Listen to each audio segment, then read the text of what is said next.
नमस्कार दोस्तों, स्वागत है आप सभी का मेरे YouTube चैनल पर। मैं हूं आपका दोस्त राजेंद्र सनोडिया। देखिए दोस्तों, आज के इस वीडियो में मैंने आपके लिए लेकर आया है जनरल इंग्लिश का एक मोस्ट इंपॉर्टेंट टॉपिक, जिसका नाम है दोस्तों वन वर्ड सब्स्टिट्यूशन।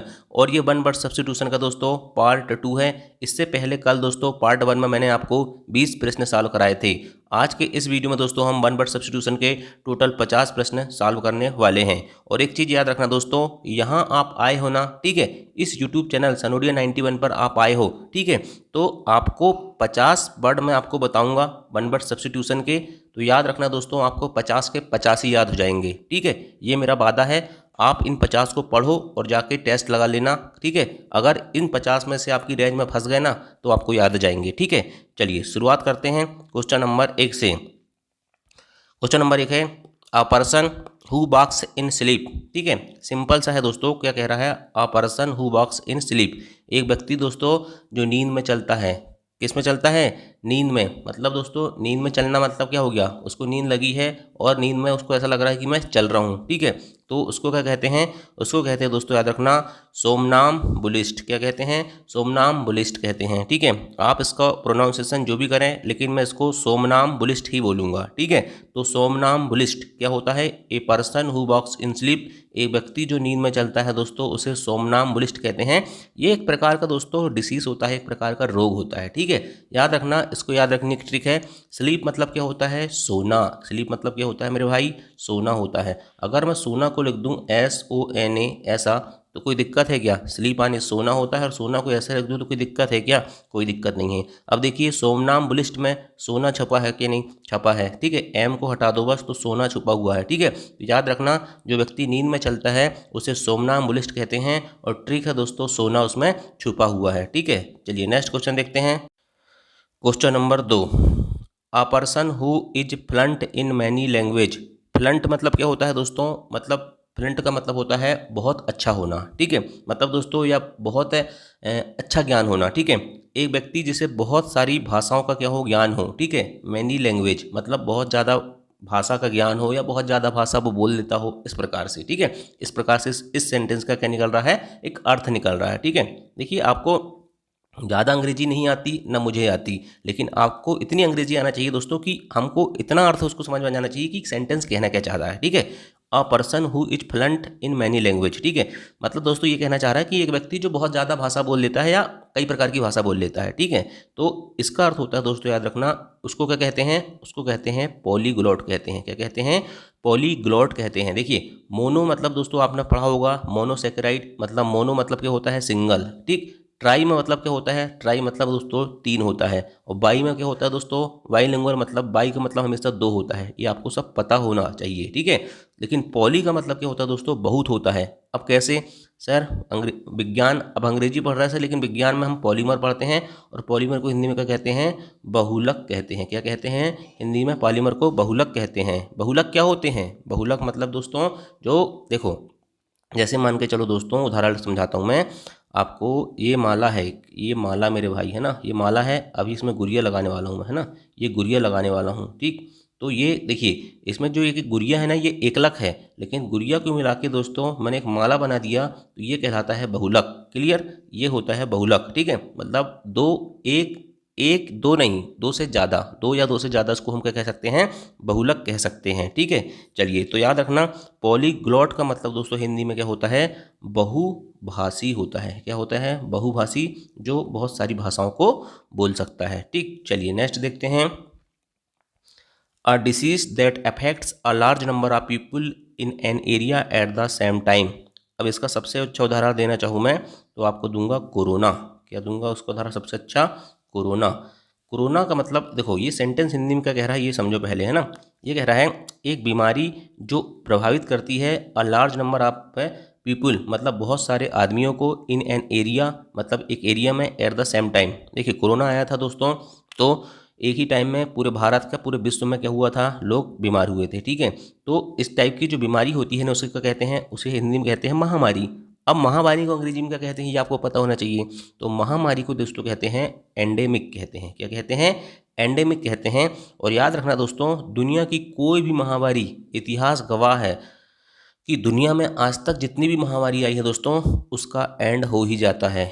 उसी प्रकार से दोस्तों, जैसे पहले हम कहते हैं ना कि हैजा कालरा चलता था, तो उनका एंड हो गया, ठीक है। हालांकि कोरोना के भी एंड हो चुका है, लेकिन अभी अभी कुछ लोग कह रहे हैं कि कोरोना के केस बढ़ रहे हैं, ठीक है, लेकिन कभी ना कभी एंड हो जाता है, ठीक है।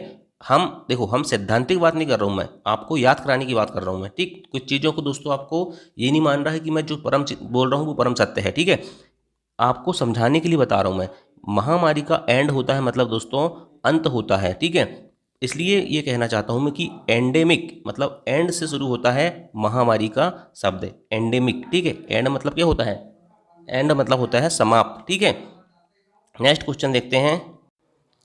क्वेश्चन नंबर 4 है a building for lodging of soldiers, ठीक है। तो इसे क्या कहते हैं? A building for lodging of soldiers. बताइए। देखिए, एक बिल्डिंग दोस्तों, लॉज मतलब क्या होता है दोस्तों? रहना। क्या कहते हैं उसको? हम लॉज में रुकते हैं ना हम जाके, ठीक है, तो वही लॉज है ना। और सोल्जर मतलब सैनिक। तो कहने का मतलब इसका सेंस निकालिए, एक ऐसी बिल्डिंग जहाँ पर सैनिक रहते हैं। तो आपने पिक्चर देखी होगी कई प्रकार की, देशभक्ति पिक्चर देखे होंगे, तो उसमें देखा होगा आपने बैरक। आपने यदि 1857 की क्रांति पढ़ोगे तो बैरक या छावनी जिसे हम कहते हैं, क्या कहते हैं? छावनी, ठीक। मेरठ फुर बैरक या मेरठ की छावनी, ये सब इतिहास में भी आप सुनते हैं, है ना। तो ये बैरक वही वाला बैरक है। क्लियर? तो याद रखना, जहाँ सैनिक रुकते हैं उसे बैरक कहते हैं या छावनी कहते हैं, ठीक है। याद हो गया? चलिए नेक्स्ट क्वेश्चन देखते हैं। A cylindrical container used to transport liquid. देखिए, अ सिलेंड्रिकल, सिलेंड्रिकल, आप मैथ्स पढ़ते हो ना। सिलेंडर मतलब क्या होता है, आपको पता है कि नहीं है? मैं बता रहा हूँ, देखो। सिलेंडर जिससे मतलब दोस्तों कोई भी चीज़ ऐसी होती है जिसके क्या होते हैं सिलेंडर। देखो, गैस सिलेंडर की बात नहीं कर रहा हूँ। सिलेंडर मतलब क्या होता है, आपको हिंदी में आपको पता होना चाहिए, ठीक। सिलेंडर के मतलब दोस्तों ऐसी कोई भी चीज़ जो क्या होती है, चपटी होती है और बीच में क्या होता है, थोड़ा ढोल होता है ना। ढोल, ढोल आपने देखा होगा, ढोल, ढोल, है ना, इस प्रकार से ढोल, ठीक। इस प्रकार का जो होता है दोस्तों, इसे कहते हैं ढोल। वो कहते हैं ढोल का जो मतलब आकार रहता है, उस प्रकार का एक सिलेंडर होता है, ठीक है। उसको हम क्या कहते हैं? उसको कहते हैं सिलेंडर। लेकिन एक्चुअल में उसे कहा जाता है बैरेल। क्या कहा जाता है? बैरेल। सिंपल सी बात, अगर आपके घर में मान के चलो मिट्टी का तेल भरते होंगे, है ना, या डीजल बीजल लाते होगे, किसान पुत्र होगे तो समझ रहे होगे। तो अपन कहते हैं कि यार वो वाली बैरल में ले जाओ और उसमें डीजल लेके आ जाओ। एक्चुअल में बैरल जो होता है ना, एक दोस्तों द्रव पदार्थ, ठीक है, कोई भी लिक्विड पदार्थ को रखने की जो चीज़ होती है दोस्तों, उसे बैरल कहते हैं। और बैरल दोस्तों आपने सुना होगा कि बैरल जो होता है दोस्तों, ये क्या होती है, द्रव को मापने की इकाई होती है। और एक बैरल में कितने लीटर होते हैं? तो लगभग दोस्तों 159 लीटर होते हैं, ठीक है। A cylindrical container use to transport liquid, मतलब दोस्तों जो पेट्रोल डीजल के जो टैंकर होते हैं ना, है ना, जो टैंकर जाते हैं लिक्विड लेके, ठीक है, उसको बैरल कहते हैं। आपको ये चीज़ समझ में आ गई होगी, है ना। अब अगर आपके क्वेश्चन पेपर में ये क्वेश्चन आएगा, ठीक है, और आपकी रडार में फंस गया, तो आप इसे सॉल्व कर लोगे, ठीक है। चलिए नेक्स्ट क्वेश्चन देखते हैं। A life history of a person written by somebody else other than the person himself. आज दोस्तों मैं बहुत स्लो इसलिए पढ़ा रहा हूँ कि आपको समझ में पूरे 50 के 50 आना चाहिए, ठीक है। A life history of a person written by somebody else other than the person himself. देखो, कल मैंने आपको पढ़ाया था ऑटोबायोग्राफी, मतलब जो व्यक्ति दोस्तों, एक ऐसा व्यक्ति जो अपने बारे में खुद लिखता है उसे आत्मकथा कहते हैं। लेकिन जब दूसरों के बारे में लिखी जाती है दोस्तों, a history of a person written by somebody, मतलब दूसरे व्यक्ति के द्वारा, तो उसे कहते हैं बायोग्राफी। और बायोग्राफी का मतलब होता है दोस्तों जीवनी। क्या होता है? जीवनी, ठीक। समझ गए कि नहीं समझ गए? जो स्वयं के द्वारा लिखी जाती है, रिटन बाय सेल्फ, उसको कहते हैं हम आत्मकथा, ऑटोबायोग्राफी। ऑटो मतलब क्या होता है? अपने आप, अपने आप, ठीक है, ऑटोमेटिक, ठीक है। लेकिन बायोग्राफी मतलब क्या होता है दोस्तों? जीवनी, बायो डाइवर्सिटी, जैव मंडल, बायोग्राफी, जीवनी। बायोडाइवर्सिटी से देखो, देखो बायोडाइवर्सिटी का मतलब क्या होता है? जैव विविधता होता है, उसमें जैव आ रहा है। और यहाँ पर क्या आ रहा है? बायोग्राफी में भी जीवनी, जीवनी में भी आ रहा है, जैव आ रहा है, ठीक है। इस प्रकार के सेंस से आपको क्या करना पड़ेगा? याद करना पड़ेगा। Next question, a person who has a sophisticated charm, ठीक है। देखिए दोस्तों, एक ऐसा आदमी जिसका व्यवहार बहुत अच्छा हो, ठीक है, उसको हम क्या कहते हैं? देवो नायर कहते हैं। क्या कहते हैं? देवो नायर कहते हैं। इसको कैसे याद रखना? देखो दोस्तों, जिसका व्यवहार अच्छा रहता है, ठीक है, जिसके अच्छे आचरण रहते हैं, उसको हम देव कह सकते हैं या नायक कह सकते हैं। देवों के नायक देवो नायर, देवों के नायक देवो नायर। याद रखने के लिए बता रहा हूँ, वास्तविकता से इस घटना का कोई संबंध नहीं है। क्लियर। चलिए नेक्स्ट देखते हैं। A qualified accountant who inspects the accounting records हैं, ठीक है। तो देखिए दोस्तों, जितने भी ऑफिस होते हैं ना, ठीक है, जहाँ पर बिल चार्ज होते हैं, ठीक है, सरकारी ऑफिसों में तो बिल चार्ज होते हैं, तो उसकी जांच करने के लिए कौन होता है? एक ऑडिटर होता है। ऑडिटर को हिंदी में दोस्तों आप कह सकते हो लेखा परीक्षक। क्या कह सकते हो? लेखा परीक्षक, ठीक है। अगर आप कॉमर्स बैकग्राउंड में होगे तो आपको बताने की जरूरत नहीं है। लेखा परीक्षक क्या होता है दोस्तों? लेखा जोखा करने वाला, ठीक, उसको क्या कहते हैं? ऑडिटर कहते हैं। ये बहुत कॉमन शब्द है और बहुत ज़्यादा यूज में आता है, इसलिए दोस्तों आपको ये डायरेक्ट याद करना होगा, है ना। चलिए नेक्स्ट देखते हैं। कीपर और कस्टोडियन ऑफ अ म्यूजियम। देखिए, कीपर मतलब क्या होता है दोस्तों? देखभाल करने वाला हम कह सकते हैं ना। कीपर मतलब आप समझ गए ना, गेट कीपर। गेट कीपर मतलब जो गेट की क्या करता है? गेट में सुरक्षा करता है, गेट की देखभाल करता है। इसी प्रकार से दोस्तों कीपर और कस्टोडियन ये दोनों एक ही चीज़ होते हैं। क्या होते हैं? दोनों एक ही चीज़ होते हैं। मतलब दोस्तों रक्षक कह दो या संरक्षक कह दो, ठीक है। और कहाँ का? म्यूजियम का। म्यूजियम मतलब क्या होता है? संग्रहालय। मतलब दोस्तों एक संग्रहालय का जो रक्षक और संरक्षक होता है ना, उसको क्या कहते हैं?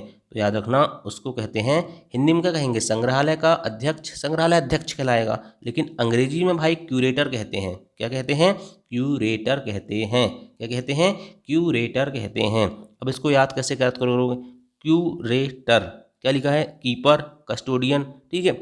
एक प्रकार से याद करना दोस्तों, कूरा लिखा है, ये कूराटर लिखा है, ठीक है। कूड़ा करकट समझ रहे हैं ना। कूड़ा करकट का क्या करते हैं हम? संग्रहालय का संग्रह करते हैं ना, कहीं एक जगह का फेंक देते हैं, संग्रह करते हैं। तो कूड़ा मतलब दोस्तों याद रखना क्यूरेटर, और संग्रह मतलब दोस्तों याद रखना म्यूजियम, ठीक। संग्रह से संग्रहालय या म्यूजियम। आपको थोड़ी थोड़ी एक कहानी टाइप का ऐसा बना के इन वर्डों को याद कर लो, एक पिक्चर सेट कर लो, तो आपको दोस्तों जीवन भर याद हो जाते हैं, ठीक है। चलिए नेक्स्ट क्वेश्चन देखते हैं। अ mountain soldier in the cavalry. अगर आपको इसका सिर्फ हिंदी अर्थ पता हो जाए तो आप ये क्वेश्चन एग्जाम में कर लोगे। अ माउंटेन सोल्जर मतलब दोस्तों घुड़सवार सैनिक, और कैवलरी मतलब दोस्तों घुड़सवार, ठीक है। तो घुड़सवार सेना में दोस्तों जो घुड़सवार सैनिक होते हैं उन्हें क्या कहते हैं? उन्हें दोस्तों याद रखना ट्रूपर कहते हैं। क्या कहते हैं? ट्रूपर कहते हैं, ठीक है। अगर मैं कहूँ दोस्तों कि अगर कोई बंदा ट्री पर बैठा है, किस पे बैठा है? ट्री मतलब पेड़ पर बैठा है, तो उसे हम क्या कह सकते हैं कि ट्री पर बैठा है, ठीक है। किस पर बैठा है? ट्री पर बैठा है। लेकिन यहाँ बात घोड़े की हो रही मेरे भाई। अगर घोड़े को मैं कह दूं कि घोड़े को ट्रू कहते हैं, एक समझने की बात समझो, है ना। ट्री पर मतलब घोड़े पर, ट्रू पर, ठीक है, मतलब देखो ट्री पर मतलब पेड़ पर और ट्रूपर मतलब घोड़े पर। एक याद करने के लिए आपको करना है, दिमाग में सेट करके ये बात याद रखना है, ठीक है। मतलब घोड़े पे जो सवार सैनिक होते हैं उन्हें ट्रूपर कहते हैं। हमें ये याद होना चाहिए, हमारा अंतिम उद्देश्य यही है। बाकी कहानियों का कोई इस घटना से संबंध नहीं है। क्लियर। चलिए, सीरीज ऑफ स्टार, ये बताने की जरूरत नहीं है। तारों का समूह क्या कहता है? तारों की श्रृंखला क्या कहलाती है? कॉन्स्टेलेशन कहलाती है। क्या कहलाती है? कॉन्स्टेलेशन कहलाती है, ठीक है। इसको याद कैसे करोगे भाई? अब देखिए, कॉन्स्टेलेशन क्या लिखा हुआ है? कॉन्स्टेलेशन, सीरीज ऑफ स्टार कह रहा है। स्टार में देखिए ST लिखा है, यहाँ पर कॉन्स्टेलेशन में ST आ रहा है। मैं तो कभी कभी इस प्रकार से ही याद कर लेता हूँ, ठीक है। मैं कभी कभी इसी प्रकार से याद कर लेता हूँ कि कॉन्स्टेलेशन समझ में जाना चाहिए बस, ठीक। चलिए नेक्स्ट देखते हैं। An event causing sudden damage और सफरिंग, ठीक है। देखिए दोस्तों, एन इवेंट एक घटना दोस्तों जिससे अचानक किसी क्षति, सडन मतलब सडन डैमेज मतलब क्षति या पीड़ा, सफरिंग मतलब पीड़ा होती है। जैसे मान के चलो दोस्तों, आपको कुत्ते ने काट लिया, ठीक। कुत्ता अचानक ही काटता है ना, बता के तुम ना काटता है, ठीक है, उदाहरण के लिए समझिए, ठीक है। तो कुत्ता अचानक काटता है मतलब काटा, तो काटा काटा कैटेस्ट्रोफे होता है। देखिए दोस्तों, एक ऐसी पीड़ा, ठीक है, एक ऐसी घटना जिसमें अचानक क्षति या पीड़ा हो जाए दोस्तों, उसे कैटेस्ट्रोफे कहते हैं। उदाहरण, कुत्ते ने काटा, ठीक। आपको याद करने के लिए बता रहा हूँ, है ना। चलिए, a person who is train to travel in a spacecraft है, बताने की जरूरत नहीं है। एस्ट्रोनॉट मतलब अंतरिक्ष यात्री होते हैं, ठीक है। अंतरिक्ष में भेजे जाते हैं तो ट्रेन करके भेजे जाएंगे ना, ठीक। चलिए नेक्स्ट देखते हैं। The rule of a king और क्वीन, ब्रिटेन में क्या चलता है? किंग और क्वीन का क्या चलता है, रूल चलता है, उसे मोनार्ची कहते हैं। और मोनार्ची का मतलब क्या होता है, राजतंत्र होता है। ठीक है, राजतंत्र मतलब एक ही आदमी का शासन, मोना। ठीक है, क्या लिखा है, मोना। और मैंने बताया था अभी मोनो, मोनोसेकेराइड का मतलब क्या होता है, मोनो का मतलब हमेशा एक होता है, डाई का मतलब दो होता है, ट्राई का मतलब थ्री होता है, बाई का मतलब ट्री दो होता है। ठीक है, मोनो का मतलब क्या होता है, एक, मतलब एक आदमी का शासन। तो याद रखना मोनो। ठीक है, मोनो से मोनार्ची। ठीक है, मोनो से मोनार्ची मतलब दोस्तों इसको क्या कहते हैं, राजतंत्र कहते हैं या एक तंत्र कहते हैं। ठीक, एक ही आदमी का शासन। ठीक, चलिए नेक्स्ट क्वेश्चन।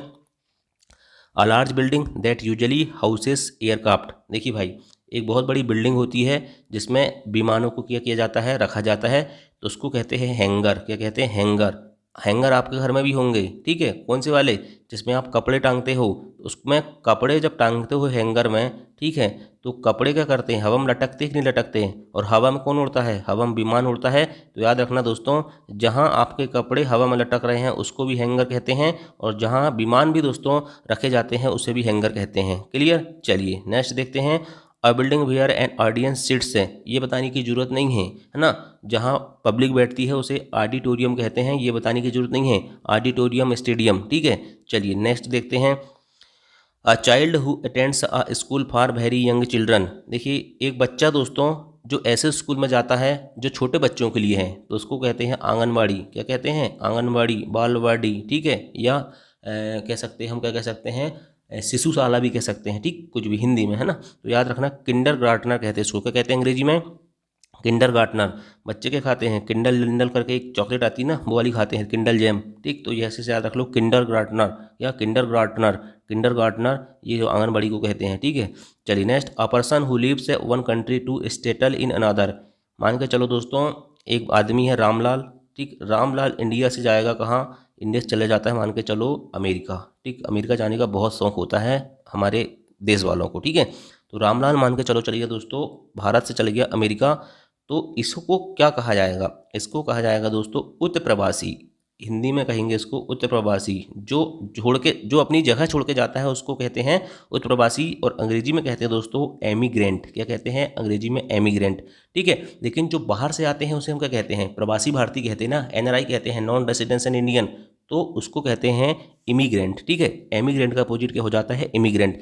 लेकिन यहाँ बात हो रही है who lives one country to settle in another, अपने देश को छोड़कर, एक देश को छोड़कर दूसरे देश में जा रहा है, मतलब बाहर जा रहा है, और बाहर मतलब होता है एग्जिट। एग्जिट में पहले आ रहा है ई, तो ई से याद रखना दोस्तों एमिग्रेंट। क्लियर, एमिग्रेंट मतलब क्या होता है, जो अपने देश को छोड़कर दूसरे देश में जाता है रहने के लिए। ठीक, नेक्स्ट देखते हैं। Lasting for a very short me. इस क्वेश्चन को देखो, इसका सिर्फ आपको हिंदी अर्थ समझ में आना चाहिए, आपको समझ में जाएगा क्वेश्चन। ठीक है, lasting for a very short time, बहुत कम समय तक चलने वाला जो होता है दोस्तों, उसको क्या कहते हैं, एफीमेरल कहते हैं, क्षणिक कहते हैं। क्या कहते हैं, क्षणिक कहते हैं। क्या कहते हैं, क्षणिक कहते हैं। बहुत कम समय तक चलने वाला। देखो, बहुत कम समय तक चलने वाला, मान के चलो दोस्तों एक हाथी है। क्या है, एक हाथी है, उसके सामने आपने 2 किलो, क्या रख, 2 किलो नहीं, 2 दर्जन केले रख दिए। ठीक है, एक हाथी के सामने, तो एक हाथी के लिए दोस्तों वो ज़्यादा समय तक चलेगा क्या, नहीं चलेगा, तो बहुत कम समय चलेगा। क्या, केला, किसके लिए, हाथी के लिए। और हाथी को अंग्रेजी में क्या कहते हैं, एलिफेंट। तो याद रखना दोस्तों कि एफीमेरल मतलब एलिफेंट। समझने के लिए, वास्तविकता से इस घटना का कोई संबंध नहीं है, याद रखने के लिए कि जो बहुत कम समय तक चलता है, तो आपको हाथी केला की कहानी आपके दिमाग में आना चाहिए, एफीमेरल। ठीक, चलिए नेक्स्ट देखते हैं। A person who eats a human flesh. देख, एक आदमी जो मानव का मांस खाता है उसे कैनिबल कहते हैं, नरभक्षी कहते हैं। ठीक है, इसको ज़्यादा बचाने की जरूरत नहीं है। ठीक है, नेक्स्ट देखते हैं। डिस्क्रिप्शन टू अ फोटोग्राफ और to any other illustration. Discussion to a photograph है भाई, पैराग्राफ नहीं है। ठीक है, मतलब दोस्तों आप एक फोटोग्राफ देखे होंगे आपने। देखो, आप अभी देखना, आजकल व्हाट्सएप के ज़माने में कई लोग देखना हैप्पी दिवाली बोलते हैं। ठीक है, और क्या बोलते हैं, हैप्पी होली बोलते हैं। तो वो फोटोग्राफी तो होती ना, और उसमें कुछ चीज़ लिखी रहती है ना, उसको कैप्शन कहते हैं। बस इतना आप दिमाग में रख लो। कैप कहाँ लगाते हैं, सर पे, और फोटोग्राफ में जो लिखते हैं दोस्तों, ठीक है, जो डिस्क्रिप्शन देते हैं उसको कैप्शन कहते हैं। दिमाग में याद रखना, क्लियर हो जाएगा। चलिए next question. A list of rings with time and place of publication. क्या कहना चाहता है बताइए। देखिए दोस्तों, जो प्रकाशन के समय और बयान है ना, उसके साथ साथ जो दस्तावेज होते हैं, देखिए अ list of rings with time and place. Time मतलब क्या होता है, स्थान। टाइम मतलब समय, और प्लेस मतलब स्थान, ठीक है। स्थान और समय के साथ दोस्तों, प्रकाशन के समय जो स्थान और समय होता है ना, ठीक है, तो उसके साथ जो दस्तावेज की सूची होती है उसको क्या कहते हैं, बिब्लियोग्राफी कहते हैं। क्या कहते हैं, बिब्लियोग्राफी कहते हैं। क्या कहते हैं, बिब्लियोग्राफी कहते हैं, ठीक, याद रखना है ना। In exactly the same words as were used in the original, ठीक है। अगर दोस्तों मान के चलो मैं आपको पढ़ा रहा हूँ, ठीक है, और मैं आपको उन्हीं शब्दों में पढ़ा दूँ जो कोई दूसरा टीचर पढ़ा रहा है, ठीक है, तो उसे कहते हैं वर्बेटिम। क्या कहते हैं, वर्बेटिम कहते हैं, ठीक है। मतलब दोस्तों बिल्कुल उन्हीं शब्दों में जो मूल शब्दों में प्रयुक्त हुए थे। क्या होता है इसका मतलब, in exactly the same words as were used in the original. ऐसे शब्द दोस्तों, या बिल्कुल उन्हीं शब्दों में जो मूल शब्दों में प्रयुक्त हुए थे, उसे वर्बेटिम कहते हैं। उदाहरण के लिए दोस्तों, आप बहुत सारी चीज़ें आपको पता होगी, जैसे संविधान है, ठीक है, संविधान में जो मूल शब्द होते हैं, है ना, उन सब चीज़ों को आपको पता होना चाहिए, है ना, उन्हें वर्बेटिम कहते हैं। नेक्स्ट क्वेश्चन है, a person who takes pleasure in the shoplifting. एक ऐसा आदमी दोस्तों जिसको दुकान के अंदर, दुकान में आनंद आता हो। तो ये एक प्रकार की बीमारी होती है दोस्तों। क्या होता है, इस प्रकार की बीमारी जो होती है ना, दुकान में आनंद किसको आएगा, एक ऐसा आदमी दोस्तों जो दुकान के बारे में सोचता है, मतलब चोरी करने की सोचता है। एक प्रकार की ये डिसीज है, बीमारी है, इसको कहते हैं क्लेप्टोमेनिया। इसको क्या कहते हैं, क्लेप्टोमेनिया। आदमी के दिमाग में बस यही चलता है कि दुकान में चोरी कैसे करना है, ठीक। चलिए नेक्स्ट देखते हैं, slam प्रोसेसन is specially for a funeral, ठीक है। मतलब दोस्तों इसका हिंदी में अर्थ समझ लो कि अंतिम संस्कार के लिए जो दोस्तों बिना धूमधाम के जो जुलूस चलता है उसको क्या कहते हैं, कोर्टेज कहते हैं, ठीक है। इसको भाई आप याद कर लेना, शव यात्रा कहते हैं हिंदी में, है ना। कोर्टेज मतलब क्या होता है, शव यात्रा। A government by the nobles, ठीक है, इसको दोस्तों एरिस्टोक्रेसी कहते हैं। क्या कहते हैं, गवर्नमेंट बाय द नोबल्स, मतलब जो रईस लोग होते हैं ना, ठीक है, और उनका जो शासन होता है, ठीक है, रईसों का शासन। किसका शासन, रईसों का शासन, उसे कहते हैं दोस्तों एरिस्टोक्रेसी या कुलीन तंत्र कहते हैं। क्या कहते हैं, कुलीन तंत्र कहते हैं। मैं अभी नाम नहीं बोलूँगा ऐसे लोगों के, लेकिन हैं, है ना। चलिए आपको याद रखना है ना। एग्री टू बाय एवरीवन, ठीक है, मतलब दोस्तों सभी की सहमति। सभी की सहमति को हिंदी में क्या कहेंगे भाई, एक मत कह सकते हैं क्या, बिल्कुल कह सकते हैं, यूनेनिमस। क्या कहते हैं इसको, यूनेनिमस कहते हैं, एक मत कहते हैं, यूनेनिमस कहते हैं, एक मत कहते हैं। क्लियर। चलिए, a small enclosure for kettle सीप पोल्ट्री, मतलब दोस्तों कुल मिला के ये है कि केटल मतलब भेड़, सीप मतलब, केटल मतलब क्या होता है, केटल मतलब होता है मवेशी हो गया ना, सीप मतलब भेड़ होता है, पोल्ट्री मतलब मुर्गा मुर्गी जो होती हैं, ठीक है।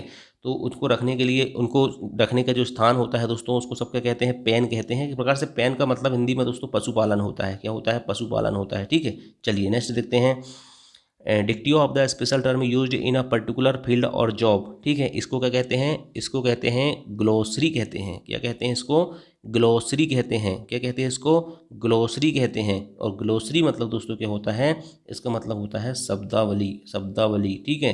अब शब्दावली मतलब क्या, इसका अर्थ आपको समझ में आना चाहिए। डिक्टियो, डिक्टियो मतलब कहते हैं ना, बिल्कुल डिक्टो, डिक्टो कॉपी कर दी कहते हैं ना, ठीक है।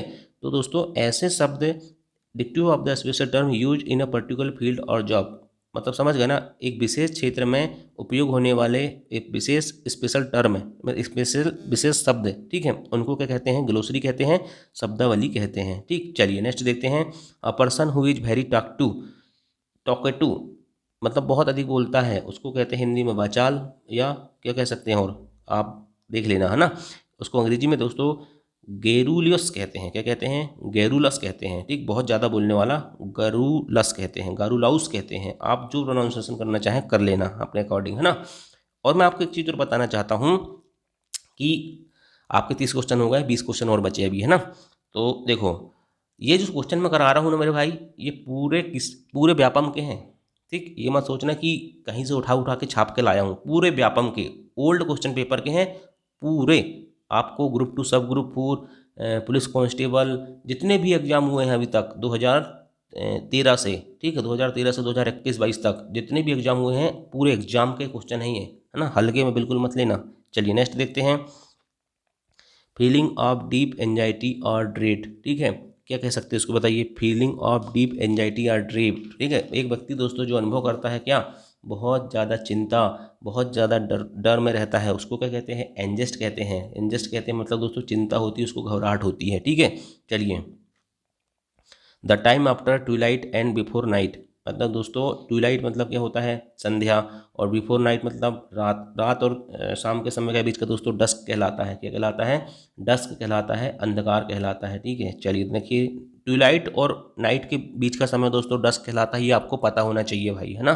चलिए नेक्स्ट देखते हैं, highest point of A mountain. Highest point of A mountain, किसी भी पर्वत का उच्चतम बिंदु क्या कहलाता है मेरे भाई, बताइए। उसको कहते हैं हम, क्या कहते हैं, समिट कहते हैं। कहते हैं ना समिट, शिखर सम्मेलन, क्लियर, समिट शिखर सम्मेलन, ठीक है। चलिए, तो ये होता है दोस्तों, समिट मतलब होता है शिखर, उच्चतम बिंदु, क्लियर। चलिए, the act of determining the identity of A disease illness by observing it's symptoms, मतलब दोस्तों किसी भी बीमारी को उसके लक्षणों से पहचानना क्या कहलाता है, तो उसको कहते हैं डायग्नोसिस। डायग्नोसिस कहते हैं, क्या कहते हैं, आपने सुना होगा ना, डॉक्टरों को डायग्नोस्टिक है, मतलब निदान क्रिया होती है, क्या होती है, निदान करना, ठीक है। चलिए नेक्स्ट, फाइट बिटवीन वुमेन, जो महिलाएं होती हैं दोस्तों, वुमेन होती है, उनके बीच की लड़ाई को क्या कहते हैं, केट फाइट कहते हैं, केट फाइट, केट फाइट, ठीक है। चलिए नेक्स्ट देखते हैं, question number 36, a person hurt और किल्ड इन एन एक्सीडेंट, ठीक है। तो इसको कहते हैं दोस्तों, देखिए इसका मतलब दोस्तों, एक क्षति में, किसी दुर्घटना में यदि कोई घायल हो जाए, हर्ट हो जाए, ठीक है, या मर जाए, तो उसको क्या कहते हैं, उसको दोस्तों कैजुअल्टी कहते हैं। क्या कहते हैं, कैजुअल्टी कहते हैं। इंजर्ड, इंजर्ड मत लगाना आंसर, ठीक, कैजुअल्टी कहते हैं, ठीक है। कैजुअल्टी का मतलब एक चीज़ और होता है, मैं आपको बताऊंगा कभी, फॉरेस्ट डिपार्टमेंट से संबंधित है ये। एग्जिस्टिंग और happening in the same period of time, इसका मतलब क्या है, एग्जिस्टिंग और happening in the same period of time, एक ही समय के, मतलब समकालीन, हम क्या कह सकते हैं, बताइए, आप बताइए मुझे कि अकबर के समकालीन कौन सा शासक था, ऐसा है ना, जब वो बोलता हूँ ना कि अकबर के समकालीन कौन सा शासक था, ठीक है, तो बताइए, इसका मतलब होता है कॉन्टेम्परेरी, का मतलब होता है समकालीन, ठीक है, समय एक समान का, ठीक है, एक समय का, क्लियर। देखिए नेक्स्ट है 38, a moment of action of the hand और फेस, देखिए आपका हाथ हिलाना या आपका चेहरा का स्टाइल मारना, ठीक है, हाव भाव जिसको हम कहते हैं, तो उसको दोस्तों कहते हैं गेस्चर। गेस्चर मतलब दोस्तों याद रखना, हाव भाव होता है, लेकिन अगर पोस्चर कह दूं दोस्तों, तो उसका मतलब मुद्रा होता है, ठीक है, याद रखना। Action of the hands and face, ठीक, बहुत कई कहते हैं ना, जैसे आपने देखा होगा कई लोग हाथ को ऊपर हिला हिला के पढ़ाते हैं या कुछ बताते हैं, तो उसको, या चेहरे का एक्सप्रेशन बताते हैं कि आपका गेस्चर एंड पोस्चर कहते हैं, हाव भाव, ठीक है, यही गेस्चर होता है, क्लियर। चलिए देखिए नेक्स्ट क्वेश्चन है, action of getting rid of something, ठीक है, action of getting rid of something, इसका मतलब क्या होगा मेरे भाई, बताइए। Action of getting rid of something, action of getting rid of something, किसी भी चीज़ से छुटकारा पाने की जो क्रिया होती है ना दोस्तों, उसको कहते हैं डिस्पोजल। क्या कहते हैं, डिस्पोजल। जैसे मान के चलो आपके घर कोई भी चीज़ रखी हुई है, ठीक है, और आपको लग रहा है यार कि ये घर में पड़ी हुई है, तो इसको निपटा दो, ख़त्म कर दो, कहते हैं ना, क्या कहते हैं, डिस्पोजल कर दो, डिस्पोज कर दो, क्लियर। डिस्पोजल मतलब किसी भी चीज़ को, उससे छुटकारा पाने की क्रिया को डिस्पोजल कहते हैं, ठीक। चलिए, long and complicated series of events, देखिए दोस्तों इसका मतलब होता है घटनाओं की एक लंबी और जटिल श्रृंखला। लॉन्ग मतलब लंबी, कॉम्प्लिकेटेड मतलब जटिल, घटनाओं, इवेंट्स मतलब घटना, तो घटनाओं की लंबी और जटिल श्रृंखला को क्या कहते हैं दोस्तों, उसको कहते हैं गाथा। क्या कहते हैं, गाथा कहते हैं ना, ठीक है, और उसको अंग्रेजी में गाथा को कहते हैं सागा। क्या कहते हैं अंग्रेजी में, सागा, क्लियर। नेक्स्ट देखते हैं, a sleeping room with a number of beds specially in a school or other institution, सोने के कमरे, बस इतना समझ लो आप, चाहे वो स्कूल की बात हो और अदर स्टूडेंट की बात हो, तो उसको क्या कहते हैं, इसको डोरमीटरी कहते हैं। क्या कहते हैं, डोरमीटरी कहते हैं, क्लियर। चलिए ज़्यादा बताने की जरूरत नहीं है भाई, ये डोरमीटरी डोरमीटरी है ना, आपको सब याद करना है। One who leads an austere life, मतलब बताइए इसका क्या हो सकता है। एस्टर लाइफ मतलब दोस्तों जो एक संभावित जीवन व्यतीत करता है, संभावित मतलब संभावित नहीं दोस्तों, उसको कहते हैं, क्या कहते हैं यार, संयमित जीवन। कौन सा जीवन करता है, संयमित, है ना, जो संयम से रहते हैं ना, ठीक है, बहुत साधु सन्यासी लोग, है ना, उनको कहते हैं, उनको क्या कहते हैं, एस्केटिक कहते हैं, एस्केटिक कहते हैं। इसका एस्केटिक का मतलब होता है दोस्तों, क्या होता है, सन्यासी होता है, ठीक है। देखो भाई आज धीरे से ही पढ़ा रहा हूँ मैं, क्योंकि आपको पूरा समझ में आएगा, 50 के 50 क्वेश्चन, ठीक। चलिए नेक्स्ट क्वेश्चन देखते हैं, a work of art made by carving, बताइए इसका हिंदी में अर्थ क्या होगा। A work of art made by carving का हिंदी में अर्थ होगा दोस्तों नक्काशी द्वारा जो बनाई गई कला होती है ना, ये कला का काम होता है, ठीक है, उसको कहते हैं स्कल्पचर। क्या कहते हैं उसको? स्कल्पचर कहते हैं। स्कल्पचर का मतलब होता है मूर्ति कला। क्या होता है? मूर्ति कला। क्लियर? चलिए, फोर्सफुल आर फ्लेरी स्पीचेज, ठीक है। फोर्सफुल मतलब दोस्तों क्या हो गया? कहते हैं ना कि बहुत गुस्से में भाषण दिया है और बहुत तेज भाषण दिया है, आवेश से भाषण दिया है, उसको दोस्तों हेरेंगोर कहते हैं। क्या कहते हैं? हेरेंगोर कहते हैं। एंग्री का इसमें भाव दिख रहा है, एंग्री मतलब क्रोधित होता है, ठीक है, तो वही वाला भाव से आप याद रख लेना, है ना। चलिए, the place where bodies are kept for identification, ठीक, ये बताने की ज़रूरत नहीं है। ये होता है दोस्तों चीलघर जो होते हैं या शवगृह जो होते हैं उसको कहते हैं, ठीक है। यहाँ मुर्दा रखे जाते हैं ना, जहाँ किसी की बॉडी पहचान कर रखी जाती है उसको मुर्दा गृह भी कहते हैं। तो ये मोर्गू मतलब होता है मुर्दा घर, ठीक है। चलिए नेक्स्ट देखते हैं। A list of things to be settled at a meeting. देखिए दोस्तों, एक मीटिंग हो रही है और उसमें जितने भी बातें होती हैं ना, ठीक है, जितनी भी बात होती हैं, जो भी चीज़ तय की जाती हैं, उन सब चीज़ों को क्या कहते हैं? उनको कहते हैं एजेंडा। क्या कहते हैं उनको? एजेंडा कहते हैं कि आपने किस एजेंडे पे काम किया, आपने किस एजेंडे पे काम किया, ठीक। चलिए नेक्स्ट देखते हैं। The place where farmers store their surplus grain, मतलब दोस्तों अनाज जो किसान पैदा करता है, ठीक है, और जो सरप्लस ग्रेन मतलब जो किसान अपना अनाज जहाँ रखता है उसको क्या कहते हैं? ग्रेनरी कहते हैं। इस प्रकार से हम भंडार गृह कह सकते हैं, ठीक है। जो मोहनजोदड़ो हड़प्पा सभ्यता में भंडार गृह अन्नागार मिले थे ना, वही वाले अन्नागार हैं जी, है ना, ग्रेनरी कहते हैं इसको अंग्रेजी में। क्लियर? चलिए, great confusion and अप्रोर। Great confusion and अप्रोर इसका मतलब क्या होगा हिंदी में? ग्रेट कन्फ्यूजन एंड अप्रोर का मतलब होता है दोस्तों एक प्रकार से हल्ला। क्या होता है? भ्रम और हल्ला जो होना हो दोस्तों, उसको कहते हैं पेंडेमोनियम। क्या कहते हैं? पेंडेमोनियम को दोस्तों, जो हल्ला और भ्रम होता है ना, कोलाहल और भ्रम, उसको कहते हैं। क्लियर? चलिए नेक्स्ट क्वेश्चन है attentive and quick to think and act, मतलब दोस्तों किसी भी काम को करने के लिए हमेशा सतर्क रहना, उसको अलर्ट कहते हैं, सावधान कहते हैं। क्लियर? और लास्ट क्वेश्चन करने वाले हम 50वां नंबर क्वेश्चन है that which can not be erased, जो जिसे मिटाया नहीं जा सकता। इरेज मतलब मिटाना, इरेज जिसे मिटाया नहीं जा सकता उसको क्या कहते हैं? अमिट कहते हैं। क्या कहते हैं? अमिट कहते हैं, या पक्का भी कहते हैं। क्या कहते हैं? अमिट या पक्का, ठीक, तो उसको कहते हैं इंडेलिबल, ठीक है। क्या कहते हैं? पक्का रंग है ना, होली में लगाते हैं, कहते हैं ना कि मिट नहीं सकता भाई, पक्का रंग है, तो वही है उसका मतलब। That which can not be erased is known as indelible. क्या कहते हैं? इंडेलिबल। तो ये हो गए आपके 50 प्रश्न, ठीक है। बहुत मेहनत लगती है वीडियो बनाने में। आज लगभग इस वीडियो को बनाने के लिए मैं 3 बजे उठा था। क्लियर? चलिए, तो अगर वीडियो पसंद आया होगा तो लाइक करना। Thank you. जय हिंद, जय भारत।